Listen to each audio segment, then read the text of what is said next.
성경을 보면 예수님이 물 위를 걸으시는 사건, 또 걷지 못하는 자가 일어나는 사건, 또 보지 못했던 사람이 눈을 뜨게 돼서 보게 되는 사건, 그리고 듣지 못하던 자가 듣게 되는 사건 등의 기적에 관한 이야기가 참 많이 나오죠. 과학적인 지식을 가진 현대인은 이 모든 그런 기적들에 대해서 도저히 이해할 수가 없고 이해하지 못합니다. 그러나 이 단계를 뛰어넘는 방법이 하나 있지요. 창세기 1장 1절을 우리가 믿는 것입니다.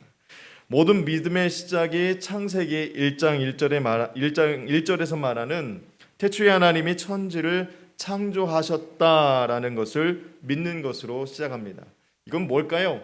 모든 세상을 창조하신 하나님을 내가 믿는 것은 나를 만드신 분이시고 우리 이 세상을 만드신 분이 하나님이시고 모든 주권이 하나님에게 있고 생명이 하나님 앞에 나와 있다라는 것을 우리가 믿게 되는 것이지요. 하나님이 천지를 창조하셨다는 것 사실만 믿으면 우리가 사실 못 믿을 것이 없다라는 겁니다. 인간은 한계가 있어요. 그렇지만 하나님은 무한하시고 영원하십니다. 믿음 중에 가장 크고 놀라운 믿음은 예수 그리스도를 믿으면 하나님의 자녀가 된다라는 것입니다. 이것은 걷지 못하는 자가 일어나고 맹인이 눈을 뜨고 또 듣지 못하는 자의 귀가 열려 듣게 되고 귀신이 떠나가고 죽은 자가 다시 살아나는 것보다 더 놀라운 기적이 바로 우리가 하나님의 자녀가 되었다라는 기적이다라는 겁니다. 하나님을 믿으면 천지 창조의 우주가 보이게 되고 예수 그리스도를 믿으면 구원이 우리에게 보여지게 됩니다. 믿음을 가진 사람은 미래가 보이고 소망을 품게 됩니다.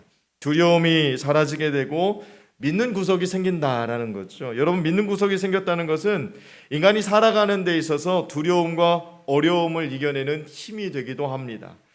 그것이 믿음을 가진 자가 누리는 특권이다라는 거죠.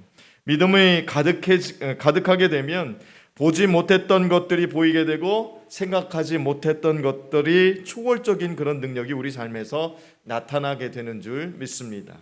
여러분, 디모데 전후서 전체를 보게 되면 이런 말씀이 많이 있어요. 디모데를 너무 사랑한 사도 바울이 애정이 가득 담겨 있는 그 말씀 가운데 이런 말씀을 많이 합니다. 믿음에서 떠났다, 믿음에서 벗어났다, 믿음을 배반했다라는 말씀들이 많이 나옵니다. 디모데전서 1장 19절 말씀에는 이렇게 말씀하고 있어요. 믿음에 관하여는 파선하였느니라. 또 4장 1절에서는 믿음에서 떠나라는 말씀이 있고 5장 8절에서는 믿음을 배반한 자요라는 말씀이 기록되어 있고 5장 12절에는 처음 믿음을 저버렸으므로 또 6장 10절에는 믿음에서 떠나라는 말이 또 한 번 등장합니다.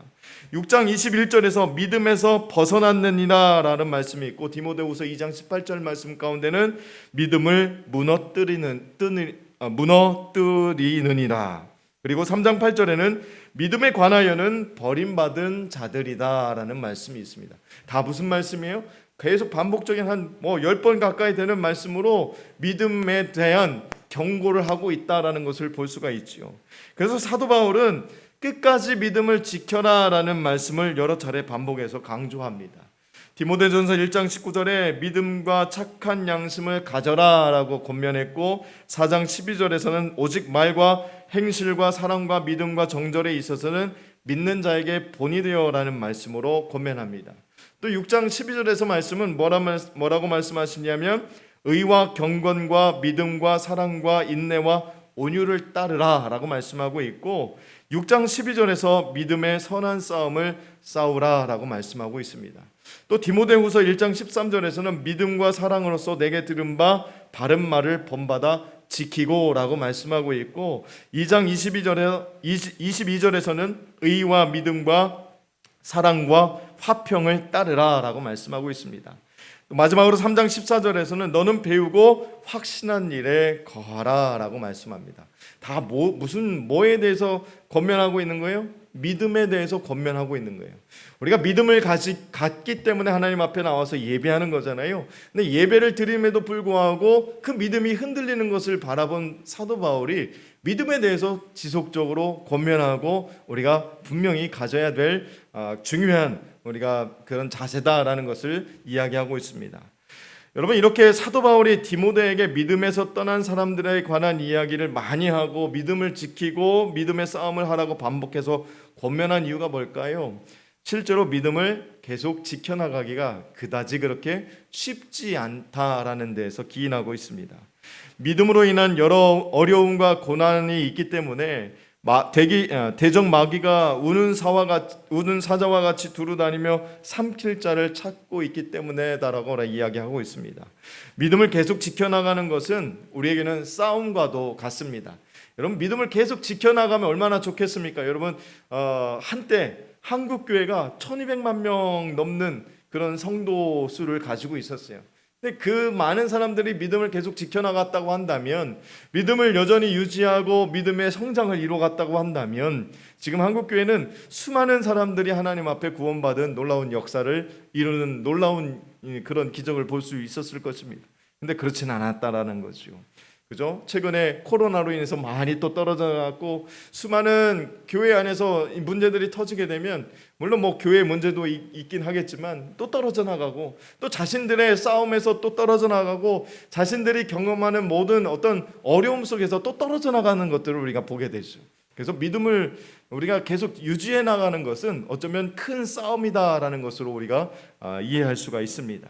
그래서 바울은 디모데에게도 믿음의 선한 싸움을 싸우라라고 말씀하고 있지요. 바울 자신은 자신의 삶을 이야기할 때도 자신은 믿음의 선한 싸움을 잘 싸워서 믿음을 지켰다라고 말하고 있습니다.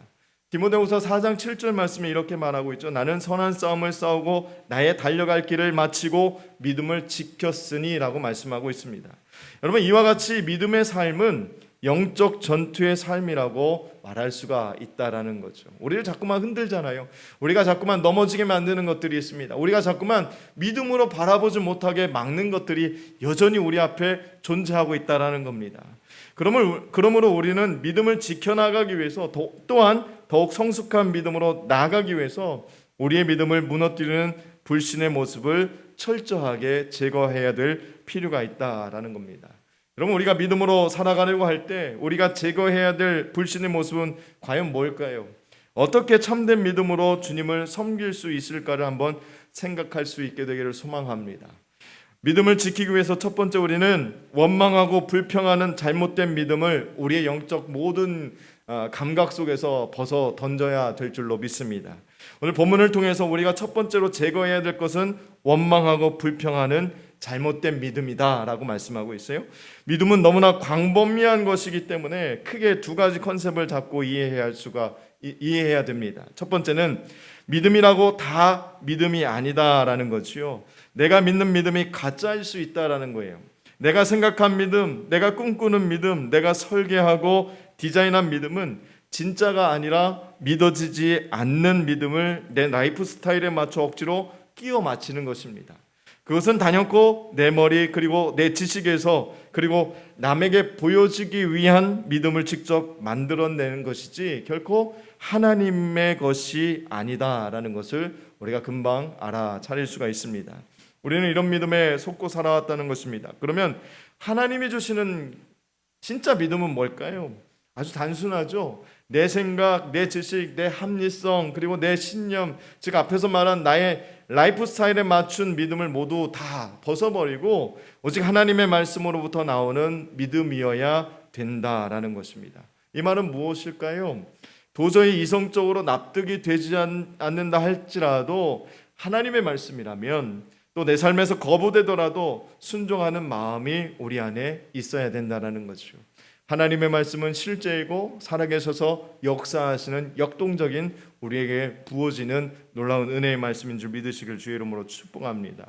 진짜 믿음은 하나님의 말씀으로 나오는 것이고 하나님으로부터 나오는 것이고 예수님의 말씀 그리고 행하심을 사모하는 것이고 또 성령님의 감동으로 나오는 것이 믿음에 대한 중요한 이해인 줄 믿습니다. 둘째는 내 믿음이 비록 진짜 믿음이라고 할지라도 믿음에 대한 확신, 즉 순도가 100%가 아니라고 하면 아무 일도 내 안에서 일어나지 않는다라는 거예요. 예수님에게서 온 믿음, 성령의 감동에서 온 믿음, 하나님의 말씀에서 나온 믿음이라고 할지라도 중요한 것은 그 믿음에 대한 내가 가지고 있는 확신이라는 거죠. 과연 이게 맞는 것일까? 조금이라도 의심하면 순도 100%가 안 되는 거예요. 여러분, 금에도 100% 금을 보신 적 있으십니까?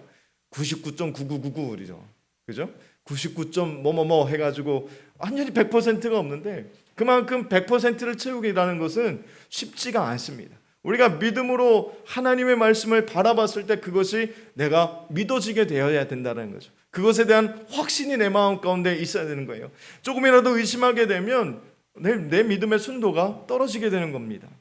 만약 우리의 믿음의 순도가 100%라고 한다면 기적 또한 100% 일어날 것이고, 만약 우리의 믿음의 순도가 50%라고 한다면 아무리 애를 써도 아무 일도 일어나지 않게 되게 됩니다. 그런데 더 중요한 것이 우리의 믿음을 방해하는 것들이 있다라는 거예요. 그것은 뭡니까? 18절 말씀 함께 같이 보시겠습니다. 시작. 광야에서 약 40년간 그들의 소행을 참으시고 라고 기록되어 있어요. 여러분, 40년간 그들의 그 소행을 참으셨다라는 것은 누구에게 참으셨다라는 이야기일까요? 이스라엘 백성이겠죠. 40년 동안 광야에서 40년을 지낸 민족은 이스라엘 민족밖에 없잖아요. 40년간 이스라엘 백성들이 하나님께서 함께 했던 것은, 하나님 앞에 했던 것은 원망과 불평이었다라는 겁니다. 자신들을 애굽에서 구원하신 하나님의 은혜를 기억하지 못하고 광야 생활의 어려움 때문에 하나님을 원망하고 불평했습니다.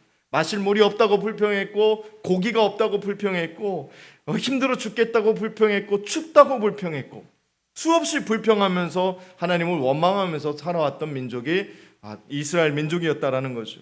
이런 원망과 불평은 믿음을 무너지게 합니다. 원망하는 대상을 어떻게 믿을 수 있겠습니까? 불평하면서 어떻게 전적으로 의지할 수가 있겠습니까? 여러분, 우리도 그렇잖아요. 이스라엘 민족만 탓할 게 아니라 우리의 삶도 얼마나 그렇습니까? 여러분, 좋을 때는 하나님의 은혜가 충만하다라고 우리가 얼마나 자랑하며 살아갑니까? 얼마나 그렇게 고백하며 살아갑니까? 근데 조금만 힘들어지면 하나님이 나를 사랑하지 않는가 봐, 아니면 내가 하나님의 기도에 응답하지 않는가 봐, 하나님께서 나를 버리셨나 봐, 하나님이 안 계신가 봐, 이 믿음들이 다 한순간에 무너지게 된다는 거죠. 왜 나만 이렇지? 왜 나한테만 이런 고난이 있지? 왜 나한테만 이런 힘든 일들이 있지?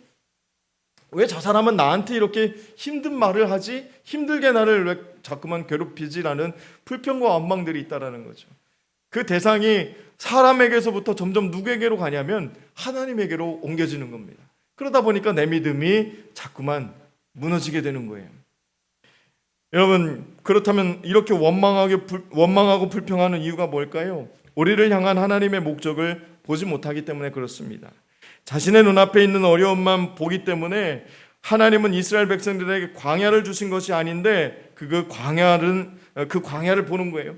광야는 가나안으로 가기 위한 필요한 과정일 뿐이다라는 거죠. 그러나 이스라엘 백성들은 가나안, 그 목적지를 바라보지 못하고 광야에 있는 것만 바라보게 되는 거예요. 그거에서만 머물러 있다 보니까 자꾸만 자신들이 지금 처한 상황에 불평을 하게 되고, 지금 가지고 있는 그런 모든 모습들 가운데 원망하게 되고 하나님을 믿지 못하는 겁니다. 그래서 불평하고 원망하였던 것이죠. 여러분, 히브리서 12장 2절 말씀을 함께 보겠습니다. 함께 읽겠습니다. 시작. 믿음의 주요 또 온전하게 하시는 이인 예수를 바라보자. 그는 그 앞에 있는 기쁨을 위하여 십자가를 참으사 부끄러움을 개의치 아니하시더니 하나님 보좌 우편에 앉으셨느니라.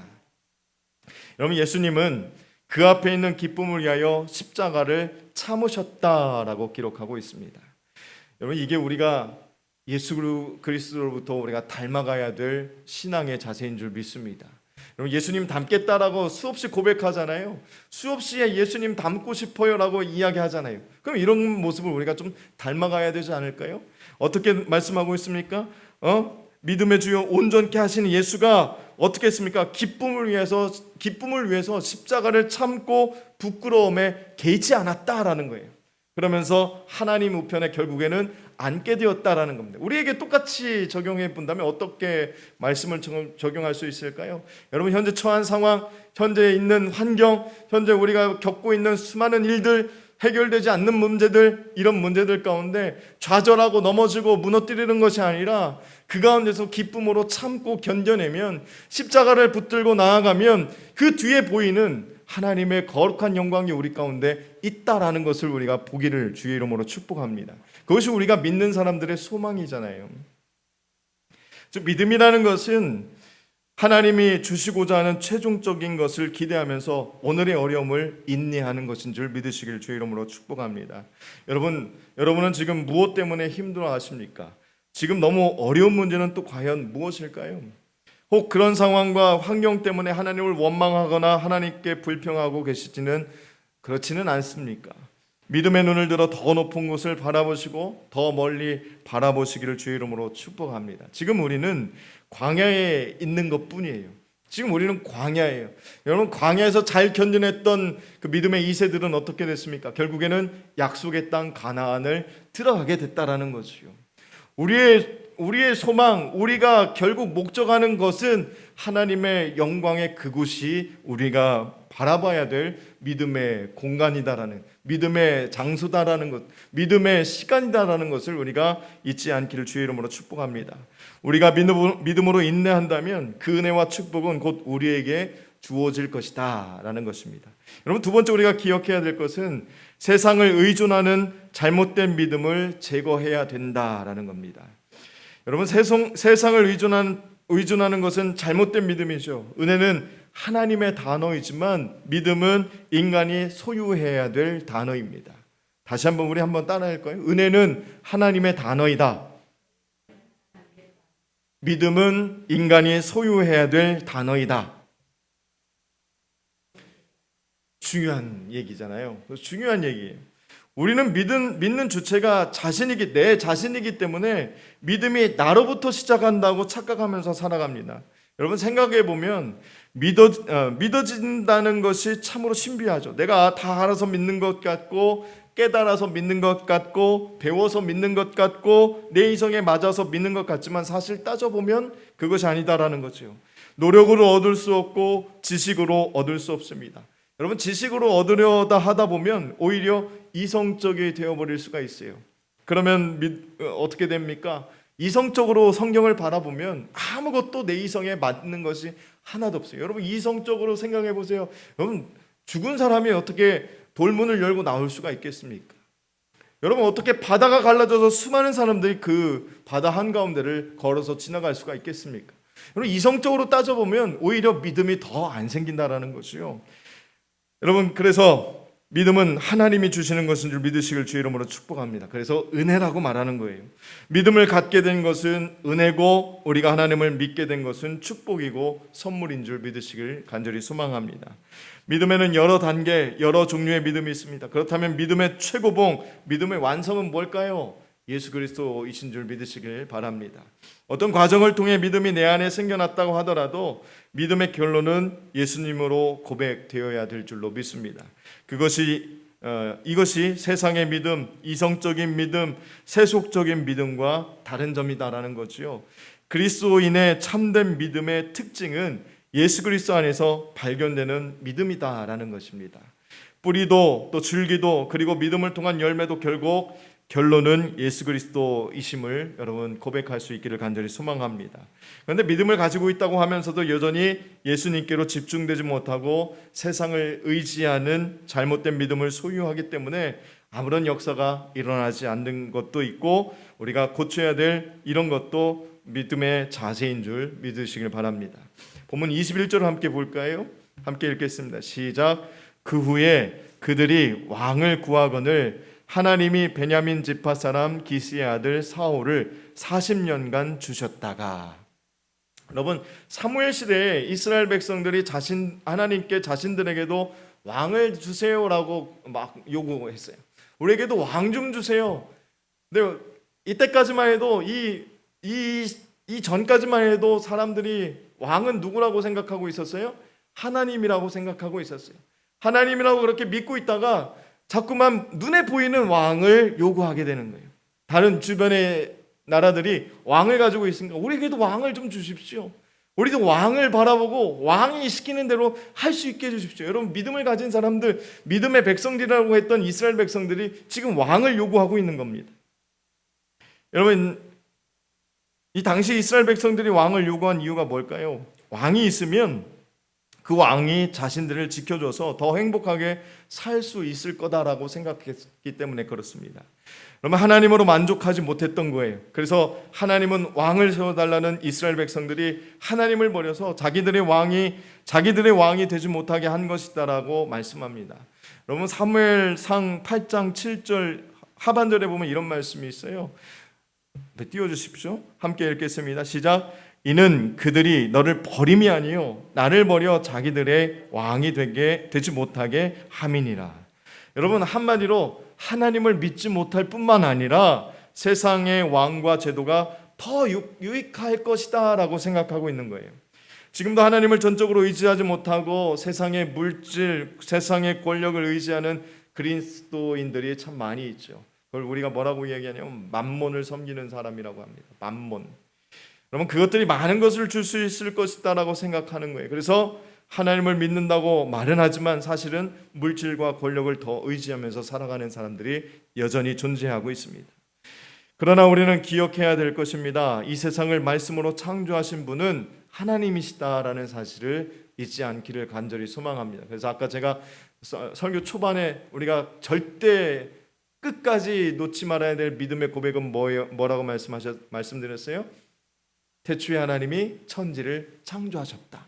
이것에 대한 믿음을 우리가 늘 간직하고 살아갈 수 있기를 주의 이름으로 축복합니다. 이 세상의 모든 것의 주인은 하나님이시고 오직 하나님만이 모든 것을 다스리시는 분이심을 고백하십시오. 이 진리를 깨달았던 다윗은 역대상 29장 12절에서 이렇게 고백합니다. 시작. 부와 귀가 주께로 말미암고 또 주는 만물의 주제가 되사 손에 권세와 능력이 있사오니 모든 사람을 크게 하심과 강하게 하심이 주의 손에 있나이다. 여러분, 한마디로 모든 것이 하나님의 것이기 때문에 지금 다윗이 이렇게 고백하는 거예요. 모든 것이 하나님의 것이기 때문에 모든 것이 하나님의 손에 달려있다라는 신앙 고백입니다. 여러분, 이 고백 여러분에게도 여러분도 하고 계시죠? 여러분, 모든 것이 하나님의 것이기 때문에 모든 것이 하나님의 손에 다 하나님이 주관하시고 하나님이 다 인도하시고 하나님이 함께 하신다라는 고백이 우리의 입술에서 우리의 마음에서 떠나지 않게 되기를 주의 이름으로 축복합니다. 세상의 물질과 권력은 영원하지 않지요. 여러분, 요즘에 뉴스에 보면 어떻습니까? 권력을 가진 사람들도 한순간에 말 한마디로 아니면 행실 잘못된 것으로 한 번에 다 그 모든 것을 놓고 내려가야 되는 그런 것들을 많이 보게 됩니다. 영원하지가 않아요. 여러분, 재물을 많이 가지고 있는 사람들도 어떻습니까? 한 번에 어떤 한순간에 잘못되면 그것들도 다 한 번에 잃어버리게 된다라는 것을 우리가 보게 되죠. 하나님은 어떻습니까? 2000년 전에도 3000년 전에도 4000년 전에도 태초에 계셨던 그 하나님이 여전히 우리에게 말씀하시는 것은 뭐예요? 사랑한다라는 거거든요. 내가 너희를 사랑하니까 너희는 나와 함께 내가 너희를 돕고 너희와 함께하고 너희를 인도하고 너희와 늘 항상 함께하겠다라고 약속해 주시는 거잖아요. 영원하신 하나님께서 우리와 함께 하시는 줄 믿으시길 주의 이름으로 축복합니다. 오직 영원하신 하나님, 모든 것의 주인이신 하나님만을 의지할 수 있는, 세상을 의지하는 것보다 하나님을 의지하는 것이 우리의 삶에 더 큰 유익이 있다는 것을 믿으시길, 그렇게 고백할 수 있기를 간절히 소망합니다. 마지막 세 번째로는 자신의 의를 세우려는 잘못된 믿음을 우리 안에서 제거해야 된다라는 겁니다. 여러분, 창세기를 읽다 보면 가인과 아벨의 제사에 대한 이야기를 만나게 되죠. 4장에 나옵니다. 그러면서 머릿속으로는 수많은 질문을 하죠. 왜 가인의 예배는 받지 않으셨고 아벨의 예배는 받으셨을까라는 그런 고민을 또 질문을 많이 하게 됩니다.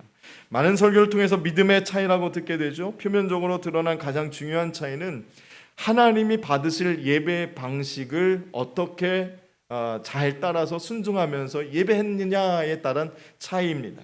하나님은 어린 양의 피로 드려지는 제사를 원하셨어요. 그러나 가인은 이것을 놓쳤습니다. 그렇기 때문에 믿음의 차이라는 말은 틀리지 않는 말이죠. 결론적으로 보면 아벨의 믿음은 하나님께 인정을 받게 되었지만 가인의 믿음은 그렇지 못했다라는 것을 우리가 보게 됩니다. 아벨이 가인보다 더 나은 제사를 드렸기 때문에 의롭다 하심을 인정받게 됩니다. 여기서 우리는 한 가지를 배우게 되죠. 믿음의 핵심이 의롭다 하심을 받는 것, 그리고 믿음으로 믿음에 이르는 것이 핵심이다라는 사실을 알게 됩니다. 본문 39절 말씀을 한번 보실까요? 좀 오늘 읽은 본문은 아니지만 39절 말씀을 함께 보겠습니다. 시작.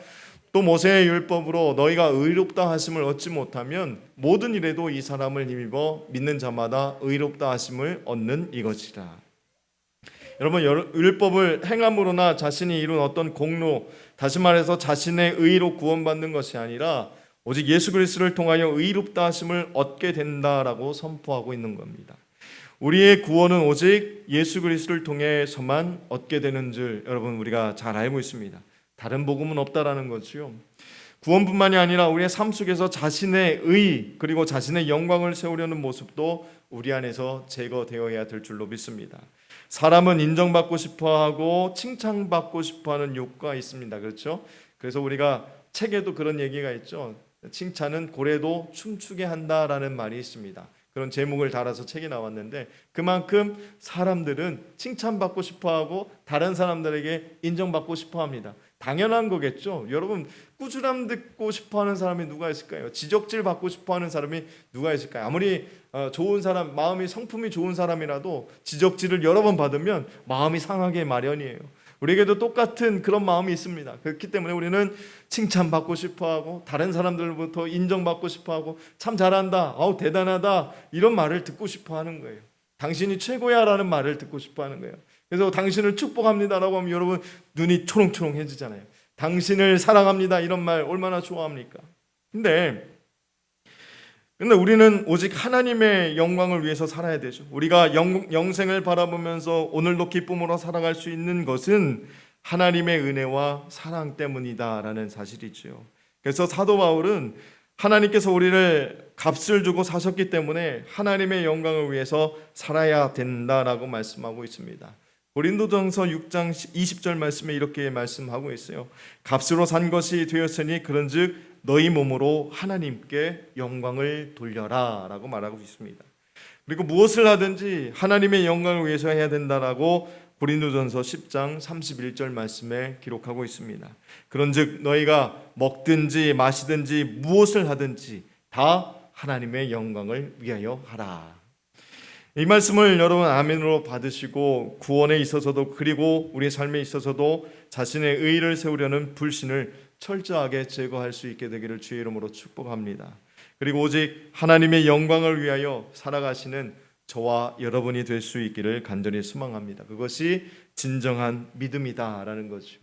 제가 믿음 시리즈 지금 3번째 이야기하고 있습니다. 여러분 그 세 번의 이야기들 또 앞으로도 계속 말씀드리겠지만 한번 요약해서 한번 생각해 보세요. 나는 과연 믿음으로 살아가고 있는가? 나는 과연 하나님을 바라볼 때 예배를 드리는 가운데 말씀을 바라볼 때 우리는 과연 믿음으로 그것들을 바라보고 받아들이고 있는가?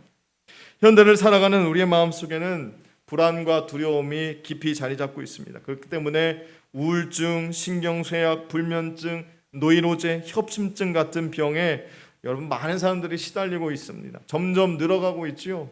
불안과 공포는 현대인의 무서운 적이죠. 또 이런 것들은 구체적인 대상이 있어서 생기기도 하지만 전혀 대상이 없는데도 불안하고 괴롭히는 사람이 없는데도 두려움에 사로잡힐 때가 있습니다. 두려움이 지나치면 극심한 공포감에 사로잡히게 되고 심한 경우 정신 착란을 일으키기도 합니다. 그런데 그리스도인들 중에도 이런 경험을 하는 사람들이 있어요. 그러나 믿음과 두려움은 서로 상반된 개념입니다. 믿음과 두려움은 서로 다른 개념이에요. 연약한 그리스도인들에게는 이 두 가지가 공존합니다. 두려움도 있고 믿음도 있습니다. 그렇지만 믿음을 가지고 있으면서도 불안해하고 하나님을 믿으면서도 두려워합니다. 우리의 믿음은 지금 어디에 와 있을까요? 여러분 우리는 과연 어떤 믿음 가운데 있을까요? 이 모든 것을 떨쳐내고 진실함으로 하나님을 바라보고 말씀을 묵상하고 예수 그리스도의 구원을 믿고 의지하는 우리에게는 전혀 상관없는 이야기가 되어질 수 있기를 간절히 소망합니다. 우리의 믿음과 우리에게 주어지는 어떤 그런 환경들이 두려움으로 다가오는 것이 아니라 그 모든 것을 이겨낼 수 있는 힘으로 다가설 수 있게 되기를 간절히 소망합니다. 아멘. 할렐루야. 여기 모인 우리 교회 공동체는 이 모든 것들과 지금 믿음과 두려움이라는 이 상관없는 이 일들이 우리 삶 가운데 계속 여러분 고백되어지고 나타나게 되기를 소망합니다. 함께 그 믿음을 가지고 함께 찬양하겠습니다. 주께서 말씀하시면 내가 나아가고 주님 뜻이 아니면 내가 멈추겠습니다.